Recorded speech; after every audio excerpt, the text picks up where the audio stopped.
সবাই তো তার মনের মানুষের জন্য কবিতা লিখে, কল্পনা করে, আলপনা আঁকে, মনে কত স্বপ্ন বুনে।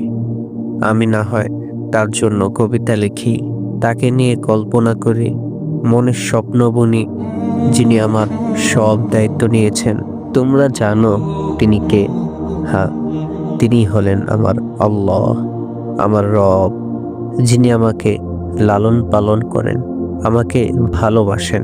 তারা হয়তো এই কথা ভুলে গেছে, তাদের প্রেমাস্পদ তাদের ছেড়ে চলে যাবে, তাদের রেখে অন্য কোথাও ঘর বাঁধবে।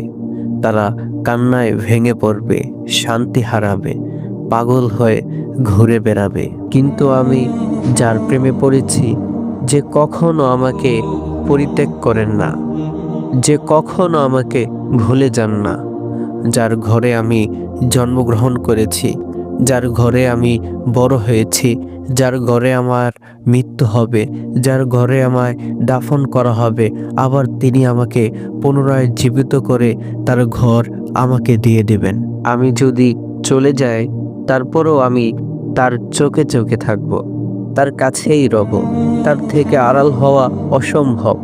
আমি তারই প্রেমে পড়েছি, বিনিময়ে আমি সুখ শান্তি সব পেয়েছি।